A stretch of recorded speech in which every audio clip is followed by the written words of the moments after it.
Assalamualaikum warahmatullahi taala wabarakatuh. InsyaAllah hari ini kami daripada kumpulan 6, kumpulan daripada DS 2.2 yang mana terdiri daripada saya, Muhammad Aziz bin Hisham dan rakan kumpulan bersama iaitu Ustaz Zushami dan juga Ustaz Muhammad Alias. Dan kami telah pun memilih untuk kami tempatkan di dalam model Ashura kami tajuk daripada tahun 4 iaitu tajuk bulan penyucian jiwa dalam kurungan berpuasa lah, dalam kurungan puasa. Okey, jadi saya akan bentangkan analisis murid serta objektif pembelajaran dan sahabat saya yang lain akan sambung lah untuk penerangan dari segi model Ashura itu sendiri. Baik, dalam sesi pembelajaran ini, andai kata kita tempatkan diri kita sebagai guru yang ingin mengajar kelas kan, dan kita telah pun memilih kelas 4 bijak yang mana kelas ini dia terdiri daripada 36 orang murid dan dalam 36 orang murid itu pula 15 daripadanya adalah lelaki dan bakinya 21 orang murid yang lain adalah perempuan. Dan dalam kelas ini juga dari segi tahap keupayaan murid dalam kelas ini dia berbeza, mempunyai tahap pencapaian yang berbeza iaitu ada yang tinggi, sederhana dan rendah. Jadi oleh itu pendekatan yang kita gunakan mestilah bersifat inklusif untuk memastikan semua murid ini dapat memahami isi pembelajaran secara maksimum. Baik. Selain itu, gaya pembelajaran mereka, maksudnya dalam kelas 4 bijak ni adalah visual dan juga auditory.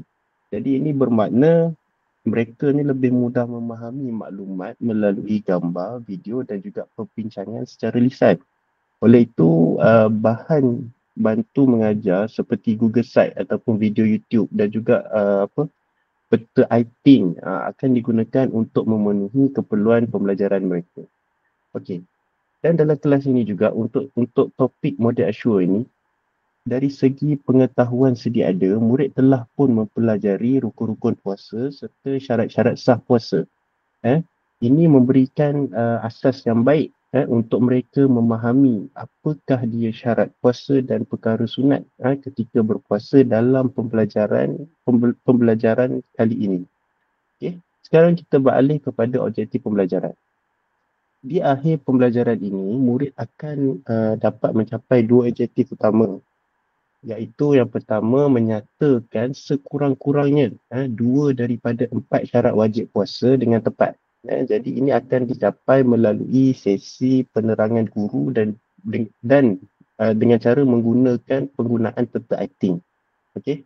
Kemudian yang kedua, objektif pembelajaran ini adalah menyenaraikan 5 daripada 9 perkara sunat ketika berpuasa selepas aktiviti sumbangsara dilakukan. Jadi aktiviti ini dijalankan secara interaktif melalui perbincangan kelas dan juga kuis dalam talian menggunakan word wall. Alright. Jadi untuk memastikan objektif ini tercapai di dalam kelas 4 bijak tersebut, penilaian formatif akan dibuat melalui soal jawab secara lisan dan juga permainan dalam talian. Selain itu juga refleksi guru juga akan kita lakukan dengan melihat sejauh manakah murid dapat menjawab soalan dengan betul serta tahap pelibatan mereka dalam aktiviti. Jadi dengan analisis murid yang teliti dan juga objektif, pembelajaran yang jelas, mudah-mudahan kita dapat berharap murid dapat memahami apakah dia syarat wajib serta perkara sunat dalam ibadah puasa dengan lebih baik. Pendekatan pengajaran yang menarik dan interaktif bukan saja dapat membantu murid dalam kelas 4 bijak itu semata-mata, tetapi dapat juga meningkatkan pemahaman mereka, juga boleh menjadikan sesi pembelajaran ketika sesi PDP waktu dalam kelas itu menjadi lebih seronok. Yes, seterusnya saya serahkan kepada Ustaz Zushami. Baik. Terima kasih Ustaz Aziz. Baik, kita pergi seterusnya adalah S yang kedua iaitu select method, iaitu pemilihan kaedah, media dan juga bahan, yang mana kaedah yang kita gunakan adalah kaedah kooperatif, iaitu kita meletakkan murid dalam beberapa kumpulan. Dan kita juga akan bermain permainan quiz word wall secara berkumpulan. Kemudian sumbang saran, iaitu ketika mana guru bertanya kepada murid-murid tentang perkara-perkara sunat ketika berpuasa Ramadan. Jadi di situ kita melakukan aktiviti sumbang saran. Yang ketiga adalah soal jawab. Guru juga menggunakan, kita juga menggunakan aktiviti soal jawab ketika mana penerangan syarat wajib puasa dan juga perkara-perkara sunat ketika berpuasa. Dan kita melaksanakan aktiviti berpusatkan murid. Bagi media teknologi, untuk murid-murid yang visual, kita menggunakan Google Type dan juga gambar. Dan bagi murid yang auditori, kita menggunakan video YouTube bagi menarik minat mereka dalam pelajaran. Seterusnya, bagi bahan sumber. Bahan sumber yang kita gunakan pertama adalah peta iting, iaitu kita menggunakan, kita membuat syarat wajib puasa menggunakan peta iting. Kemudian kita juga menggunakan buku teks Pendidikan Islam tahun 4. Seterusnya, kita guna permainan dalam talian seperti WordWall dan juga EduCapri. Baik. Kita pergi kepada U, iaitu Utilize. Utilize ini adalah penggunaan media dan juga bahan sumber. Yang pertama, Google Sites. Google Sites ini kita gunakan bagi memudahkan penyampaian kepada murid yang visual dan juga auditori, dan juga boleh digunakan daripada set induksi sehinggalah penutup pengajaran. Maknanya, dalam Google Sites itu kita telah meletakkan semua daripada permulaan set induksi sehinggalah langkah pertama, langkah kedua, langkah ketiga dan penutup pengajaran. Semuanya kita masukkan di dalam Google Sites sahaja. Kemudian yang kedua adalah gambar. Gambar yang kita gunakan adalah gambar matahari terbenam yang menandakan masuknya waktu maghrib untuk berbuka puasa. Dan gambar itu ditayangkan sambil guru melaungkan azan. Jadi dah itu menandakan masuknya waktu maghrib untuk berbuka puasa. Yang ketiga adalah video YouTube, iaitu tayangan video Upin dan Ipin tentang puasa Ramadan bagi menarik minat murid, auditori dan juga visual. Tayangan video ini kedua-duanya kita dapat menarik visual dan juga auditori, dan video Upin dan Ipin ini adalah bercerita tentang pengalaman mereka, kisah-kisah mereka dalam puasa Ramadan. Yang keempat adalah peta iting, iaitu bagi memudahkan murid memahami syarat-syarat wajib puasa dan juga perkara-perkara sunat ketika berpuasa dalam bentuk peta minda. Dan yang terakhir adalah permainan dalam talian. Permainan dalam talian ini adalah permainan interaktif bagi menarik minat murid untuk belajar sambil bermain seperti WordWall, syarat wajib puasa dan banyak lagi.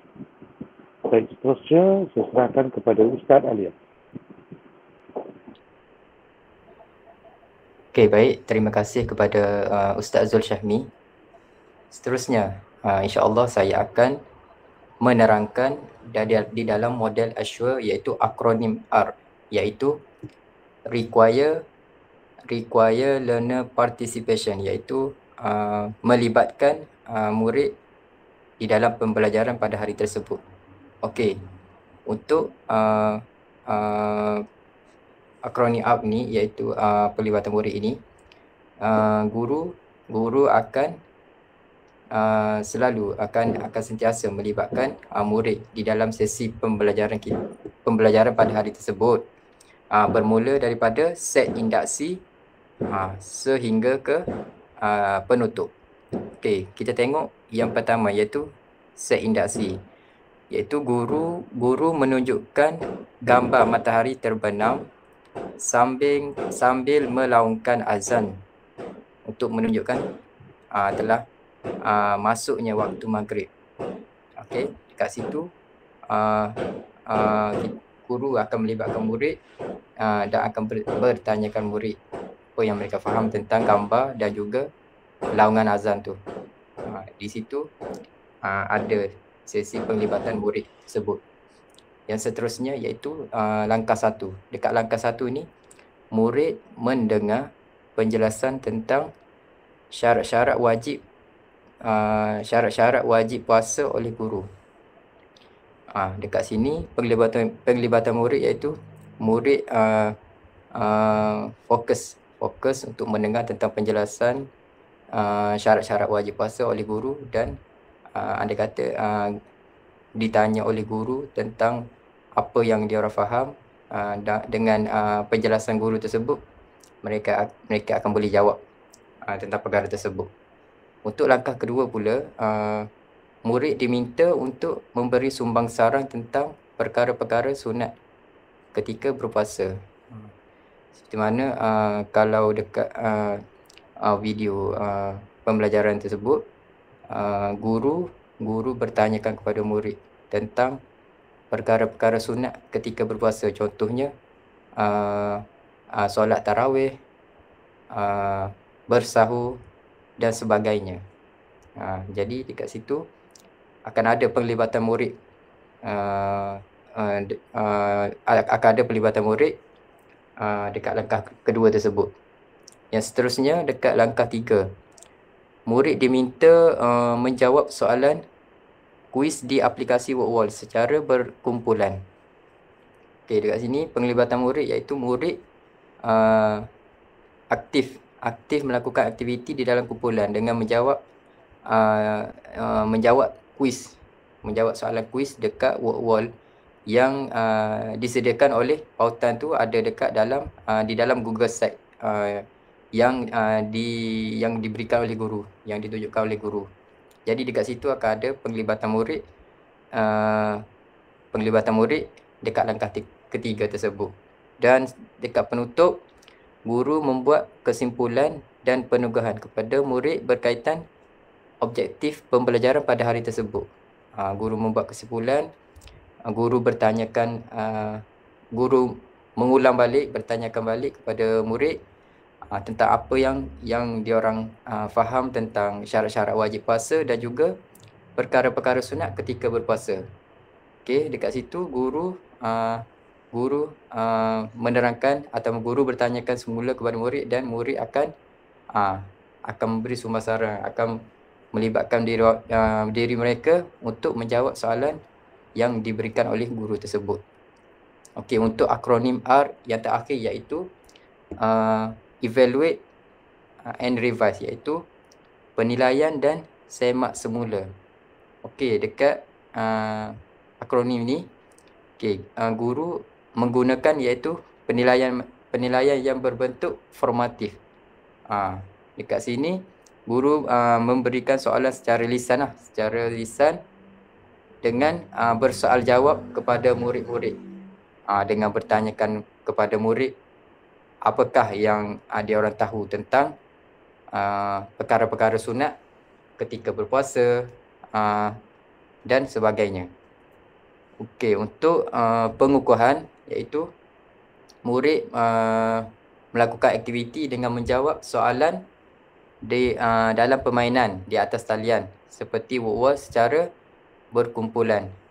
Okey, dekat sini murid dengan murid menjawab soalan di atas talian tersebut, guru dapat memberi refleksi terhadap ataupun maklum balas dengan apa yang murid jawab di dalam soalan kuis tersebut. Sama ada kalau tidak tepat, guru akan memberi pemulihan ataupun memberi pemulihan kepada murid tersebut, kepada kumpulan tersebut. Dan yang terakhir iaitu refleksi guru. Guru menyenaraikan atau membuat senarai semak dan dan bertanyakan adakah objektif pembelajaran pada hari tersebut tercapai ke tidak, dan adakah bahan yang digunakan seperti Google Site ataupun gambar, video YouTube tersebut berkesan ataupun kurang berkesan di dalam pembelajaran pada hari tersebut. Okey, itu sahaja daripada kumpulan kami. Sekian, terima kasih.